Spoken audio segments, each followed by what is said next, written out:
We're bringing in younger management. My name's Calvin Rhodes. I'm 51 years old and I'd been running the Royale Vista Hotel's flagship property in Miami for 9 years.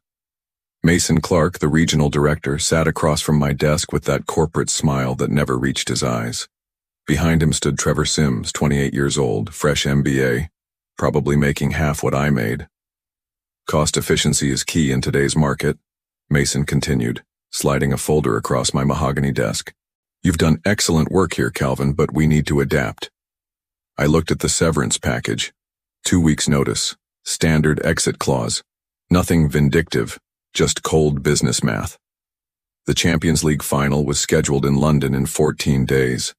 Our Miami property had been booked solid for months with overflow guests, UEFA representatives, international media, and corporate sponsors who couldn't secure London accommodations. The transition should be seamless, Mason said. Trevor here has experience with high-volume operations. Trevor nodded eagerly. Kid probably thought managing a Marriott in Orlando qualified him for this. I'd been handling diplomatic guests, celebrities, and crisis management since before he graduated college. But I didn't say that. I just nodded. When do you need me out? I asked. End of this week would be ideal. I glanced at my computer screen. 3 reservation alerts were blinking red. The booking system had been acting up for months, duplicating entries, dropping confirmations, creating phantom reservations. I'd developed a workaround script that ran every morning, manually syncing our third-party platforms with the main database. Without it, we'd have chaos. I'll need to brief Trevor on the operational systems, I said. Mason waved his hand. He'll figure it out. These younger managers adapt quickly to technology. That's when I knew they were going to learn the hard way. I spent the next 3 days cleaning out my office, handing over key cards, and watching Trevor take notes on guest protocols. He asked about VIP preferences, staff schedules, and vendor contracts. Standard stuff. He never asked about the reservation system fixes. On my last day, I sat in my car in the parking lot for 20 minutes, watching the staff through the lobby windows. These people had trusted me for nearly a decade. I'd gotten them through hurricanes, economic downturns, and corporate restructures. Now they'd have to figure out Trevor's leadership style. I turned the key and drove away. What they didn't know was that my custom script would stop running in 72 hours. The system would revert to its default settings, and all those manual fixes I'd been making would disappear. By the time final week bookings were confirmed for the Champions League overflow, none of the updates would stick. But that wasn't my problem anymore. I'd started with Royale Vista Hotels 12 years ago as an assistant manager in Atlanta, worked my way up through Richmond, Nashville, and finally landed the Miami flagship. This wasn't just a job for me. My wife, Patricia, had died 4 years ago from cancer, and the hotel had become my life. 60-hour weeks, holidays on site, emergency calls at 3 a.m. I'd sacrificed everything to build this property's reputation. Under my management, we'd hosted 3 presidential visits, countless celebrity weddings, and major corporate events. Our guest satisfaction scores consistently ranked in the top 5% nationwide. Revenue had increased 37% during my tenure. I knew every guest's preferences, every staff member's family situation, every vendor's delivery schedule. The reservation system had been a nightmare since corporate upgraded it 18 months ago. The new software couldn't properly sync with booking platforms like Expedia, Hotels.com, and our corporate website. Rooms would get double booked, confirmations would vanish, and VIP suites would suddenly show as unavailable despite being empty. I'd brought this to Mason's attention repeatedly. His response was always the same. Work with what we have, Calvin. A new system isn't in the budget. So I taught myself basic coding, spent weekends writing a script that would catch discrepancies, flag phantom bookings, and manually sync the databases every morning at 6 a.m. It wasn't elegant, but it worked. The system looked stable from corporate's perspective because I was fixing it behind the scenes. My assistant manager, Elena, had been nervous about the transition. Trevor seems nice, But he doesn't understand how complex this operation is, she'd said during my last week. He'll learn, I'd replied. But I knew better. I'd watched Mason's pattern over the years. Hire expensive, experienced managers to build market share and reputation, then replace them with cheaper alternatives once the property was established. He'd done it in Tampa, Jacksonville, and Orlando. The new managers usually lasted 18 months before getting overwhelmed and quitting. The difference was that those properties hadn't been running on manual fixes. They had functioning systems, properly trained staff, and realistic booking volumes. Miami was different. We were handling twice our designed capacity because of my workarounds. During my final staff meeting, I'd given them my personal cell number. If anything comes up that you can't handle through normal channels, call me, I'd said. Elena had hugged me at the door. This place won't be the same without you. I'd spent 9 years building relationships with tour operators, travel agents, and corporate accounts. They trusted me personally, not just the Royale Vista brand. Many of them had my direct line and expected me to handle their special requests personally. Trevor would find that out soon enough. The first call came on Tuesday morning, 5 days after I'd left. Elena's voice was strained. Calvin, I'm sorry to bother you, but we have a problem with the Champions League bookings. I was in my kitchen, drinking coffee and reading the news. For the first time in 9 years, I'd slept past 7 a.m. What kind of problem? I asked. The system is showing conflicting reservations. We have 43 VIP suites booked for the same dates, but we only have 31 VIP suites total.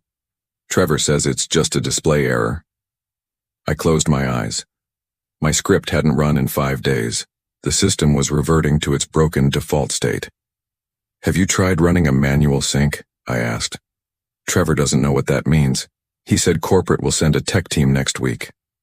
Next week would be too late. The Champions League final was in 9 days. Guests would start arriving on Friday. Elena, you need to check every single reservation manually. Cross-reference the confirmation numbers with the actual room assignments. Trevor said not to worry about it. He thinks I'm overreacting. I hung up and stared out my window. Part of me wanted to drive over there and fix it myself. But I'd been dismissed, replaced by someone who thought experience was overpriced and problems would solve themselves. The second call came on Thursday. This time it was Trevor. Calvin, hi. Elena mentioned you might know something about our booking system. We're having some minor discrepancies. Minor discrepancies. I almost laughed. What exactly are you seeing? I asked. Well, some of our Champions League guests seem to be double booked. Not a big deal. We'll just move them to comparable rooms. How many double bookings? Maybe 60 or 70. The system shows available inventory, so we should be fine. 60 or 70. The kid had no idea what was coming. Trevor, you need to understand something. The available inventory numbers aren't accurate. The system has been broken for over a year. I was fixing it manually every morning. Oh, well, corporate should have documentation on that. Corporate doesn't know. I developed the fix myself, on my own time. Long pause. So how do I fix it? You'd need to manually audit every single reservation, check for duplicates, verify room assignments, and cross-reference with all third-party platforms. It would take about 40 hours if you knew what you were doing. 40 hours? The guests start arriving tomorrow. I sat there listening to him breathe. This was the moment. I could help him, drive over there, fix the mess, and save everyone's weekend. Or I could let them see what the hotel looked like without me. I'm sorry, Trevor, I'm not an employee anymore. I hung up and turned off my phone. Friday morning at 11 a.m., my doorbell rang. I was in my garage organizing tools I hadn't touched in years. Mason Clark stood on my front porch in a wrinkled suit, looking like he hadn't slept. Calvin, we need to talk. I leaned against my doorframe. About what? You know about what? The hotel is in crisis mode. We have VIP guests arriving in 3 hours and nowhere to put them. That sounds like a management problem. Mason's face reddened. Don't play games with me. Elena said you knew about system issues and didn't report them properly. I reported them for 18 months. You told me to work with what we had. You should have documented your workarounds. This is sabotage. I almost laughed. Sabotage? I fixed your broken system for free on my own time for over a year. You fired me and replaced me with someone who doesn't know how hotels work. That's not sabotage, Mason. That's consequences. Fix it. I'm not your employee. I'll rehire you. Temporary basis. Full salary. I looked at him standing there, desperate, probably calculating how much this disaster was going to cost him personally. His precious Champions League partnership was about to evaporate because he'd thought experience was replaceable. No thanks. Mason stepped closer. Calvin, be reasonable. This affects innocent people, staff members, guests who did nothing wrong. You should have thought about that before you decided I was too expensive. I started to close the door, but Mason grabbed it. I'll call corporate. Tell them you deliberately withheld critical operational information. Go ahead. My severance agreement includes a non-disparagement clause. Works both ways, Mason. You accuse me of anything, and I'll tell corporate exactly how long you've known about the system failures. His hand dropped from the door. You want to destroy me. I don't want anything from you, I just want to be left alone. I closed the door and went back to my garage. Through the window, I watched Mason stand on my porch for 5 more minutes before walking to his car. 20 minutes later, my phone started ringing.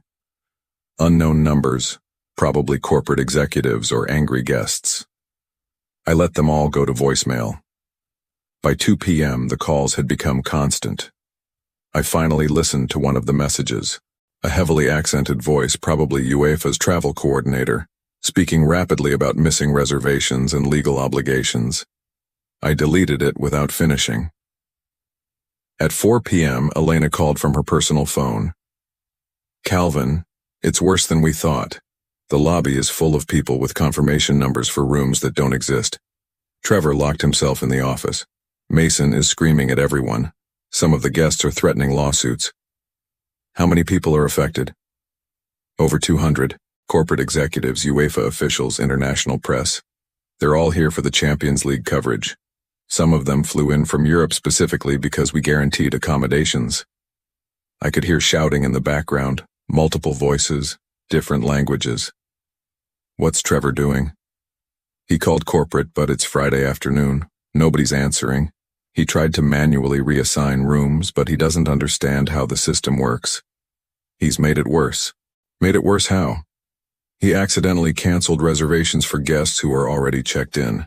Now we have people who were told their rooms are gone, even though they've been here for 3 days. The kid had panicked and started randomly clicking buttons. Classic mistake. Elena, I'm sorry you're dealing with this. Can't you come in? Just for today? The staff respects you. Maybe you could calm things down.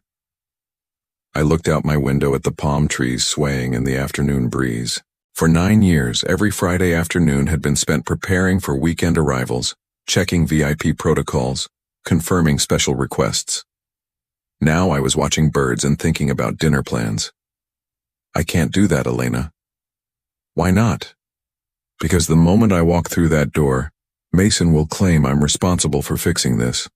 I'll be working weekends again, handling crisis calls, covering for broken systems. And the next time they want to cut costs, I'll be right back where I started. So you're just going to let it burn? I'm not letting anything burn, I just stopped putting out fires that weren't mine. Saturday morning, I woke up to 17 missed calls and 43 text messages. I made coffee and read through them slowly. Elena. Calvin, please call me, it's an emergency. Unknown number. This is Gerald Hoffman from UEFA Events Management. We need to speak immediately. Mason.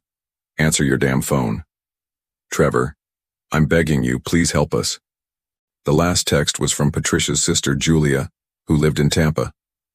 Saw the news about your old hotel. Looks like chaos. Hope you're okay. News? I turned on my laptop and searched for Royale Vista Miami Champions League. The first result was a Miami Herald article with the headline, VIP Hotel Disaster Leaves Champions League Guests Stranded, Below it was a photo of the lobby filled with angry people holding suitcases. The article was brutal. Over 200 VIP guests, including UEFA officials, corporate sponsors, and international media representatives, were left without accommodations Friday evening at the Royale Vista Hotel's flagship Miami property. The hotel, which serves as overflow lodging for the Champions League final in London, reportedly suffered a catastrophic system failure that eliminated confirmed reservations. "This is completely unacceptable," said Heinrich Müller, a representative from German broadcaster ZDF. "We had confirmed reservations for 6 months. Now they're telling us the rooms don't exist." The hotel's management declined to comment, but sources indicate the crisis stems from a computerized booking system that malfunctioned during final week confirmations. I scrolled down to see quotes from stranded guests, threats of lawsuits, and speculation about the hotel's future relationship with UEFA. But the part that caught my attention was buried in the 6th paragraph. The crisis comes just 2 weeks after the hotel replaced its longtime general manager Calvin Rhodes with Trevor Sims, a younger executive brought in as part of a cost-cutting initiative. My phone rang. Mason again. This time I answered. "What do you want? Have you seen the news? Just read it." "This is a disaster, Calvin. We're going to lose our UEFA contract. Corporate is flying in from Atlanta. My job is on the line." "I'm sorry to hear that." "You're not sorry. You planned this." I set down my coffee. "Mason, let me explain something. I didn't plan anything. I developed a workaround for your broken system because you refused to fix it properly. When you fired me, my workaround stopped working. That's not a plan, that's basic cause and effect. You could have warned us." "I did warn you. For 18 months. You told me to make do with what we had. I mean specifically, you should have told Trevor about your script." "Trevor never asked. He was too busy adapting quickly to technology." Long pause. I could hear voices in the background, probably corporate executives demanding explanations. "What's it going to take?" Mason asked. "What do you mean?" "To fix this. To come back and clean up the mess." I looked out at my backyard where I'd been planning to plant a vegetable garden. Simple project, clear steps, predictable results. "I'm not coming back, Mason." "Name your price." "It's not about price. You made it clear that my experience wasn't valuable, that a younger, cheaper manager could do the same job, so let him do it. Trevor quit this morning. That surprised me." "He quit?" "Walked out at 7 a.m., said he was in over his head. I almost felt sorry for the kid. Almost." "Then find another young, adaptable manager." "Calvin, please, I'll give you anything. Full control, salary increase, guaranteed job security." "For how long? Until the next cost-cutting initiative?" No answer. "That's what I thought." Mason called back Sunday morning with a different offer. Consulting contract, 6 months. You work remotely, set your own schedule, 3 times your previous salary. I was sitting on my porch reading a book for the first time in years. "Remote from where?" "Wherever you want. Your choice." "And what exactly would I be consulting on?" "System integration, crisis management, staff training, whatever it takes to stabilize the operation. 3 times my salary. That would be substantial. Enough to buy a small place somewhere warm, maybe the Caribbean, and actually retire comfortably." "Send me the contract terms." "So you'll consider it?" "I'll read it." The contract arrived by email 2 hours later. 6 months, renewable by mutual agreement, payment upfront, complete operational authority for system fixes and staff training. No requirement to be physically present, except for quarterly reviews. It was generous. Almost too generous. I called Elena to check on the current situation. "How bad is it?" "We're still housing guests in the conference center. Corporate brought in a crisis management team. They're manually rebuilding the reservation database from scratch." "How long will that take?" "They're saying 2 weeks minimum. But Elena, here's the thing nobody's talking about publicly. We lost more than just the Champions League guests."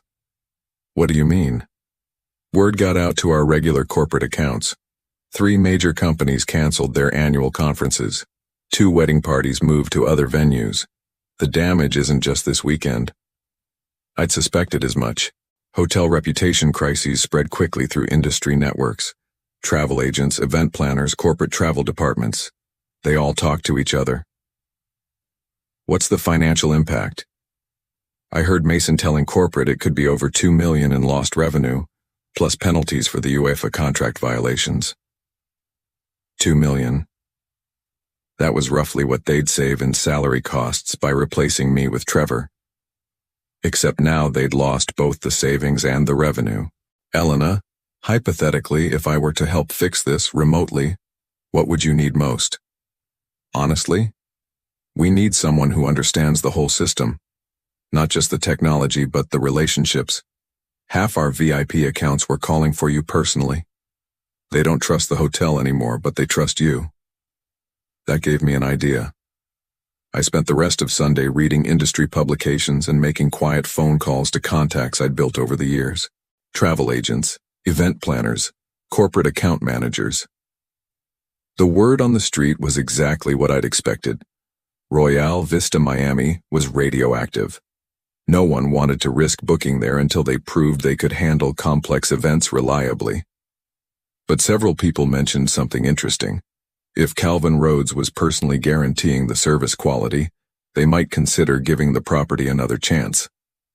Monday morning, I called Mason back. I'll take the consulting contract with modifications. What modifications? First, I work exclusively from outside Florida. I'm thinking somewhere in the Caribbean. Fine. Second, all client communications go through me personally. Not corporate, not the property management, me. That's unusual, but okay. Third, I want oversight on hiring decisions for the general manager position. No more 28-year-old MBAs. Pause. That might be difficult. Those are my terms, Mason. Take them or keep cleaning up the mess yourself. How soon can you start? I looked at my calendar. Empty except for a dentist appointment on Thursday. I'll start next Monday, from Barbados. Barbados? I'm thinking a change of scenery would be good for my consulting perspective. 2 days later, I was booking a flight and looking at beachfront rental properties. For the first time in years, I was excited about work again. The difference was, this time, I was calling the shots. 3 months later, I was sitting on a terrace overlooking the Caribbean Sea, laptop open, morning coffee in hand. The Miami property had stabilized. My remote system monitoring was working perfectly, staff confidence had returned, and bookings were approaching normal levels. But the real victory came in an email from corporate headquarters. Mason Clark had been terminated. The email was from the regional vice president, apologizing for the management decisions that led to operational disruptions, and announcing a renewed commitment to experienced leadership. They offered me the regional director position, Mason's old job. I read it twice, then deleted it. An hour later, my phone rang. The call I'd been expecting. Calvin, this is James Morrison, Vice President of Operations. Did you see our offer? I saw it. We'd like you to consider coming back in a leadership capacity. Your consulting work has been exceptional. Thank you, but I'm not interested. Can I ask why? The compensation package is substantial. I looked out at the ocean, where a fishing boat was heading toward the horizon. The captain probably knew these waters better than anyone, understood the currents, the weather patterns, the best spots to find what he was looking for. James, I spent 9 years building your Miami property's reputation. When you decided experience was too expensive, you nearly destroyed it in 1 weekend. Now you want me to fix the whole region? We've learned from our mistakes. Have you? Or are you just scared of the next crisis? What would it take to get you back? Nothing. I'm exactly where I want to be. I hung up and opened my real estate app. There was a small hotel for sale in Barbados, 28 rooms, beachfront location, owner retiring. The price was reasonable, especially with my consulting income. For the first time in my career, I'd be working for myself. 6 months later, I owned the Sunset Bay Hotel in Barbados. 15 staff members, mostly locals who'd worked in hospitality for decades. No corporate headquarters, no cost-cutting initiatives, no regional directors telling me how to run my business. The phone rang one afternoon while I was reviewing reservation reports. Elena's number. Calvin, I have news. Good news or bad news? Good news. We're finally back to full capacity. The Champions League disaster is ancient history. New general manager is working out well. That's great, Elena. There's something else. Mason tried to get a job with Marriott in Orlando. They called me for a reference. And I told them the truth about the system failures, the firing, everything that happened. What did they say? They thanked me and said they'd found another candidate. I smiled. Hotel management was a small world. Word traveled fast. Elena, can I ask you something? Sure. Do you ever miss the chaos? She laughed. Never. We have boring, predictable operations now. It's wonderful. That evening, I walked down to the beach behind my hotel. 3 guests were having dinner on the terrace, a couple from Canada celebrating their anniversary. I'd personally arranged for fresh lobster from a local fisherman and champagne from my wine selection. Simple hospitality, personal service, no corporate protocols or profit margins to worry about. My phone buzzed with a text from Julia. Saw the article about your hotel in Travel and Leisure. Mom would be proud. I looked back at my small property, lights glowing warmly in the tropical evening. 28 rooms, but each one mattered. Each guest was my personal responsibility. I'd spent 9 years building someone else's dream. Now I was living my own.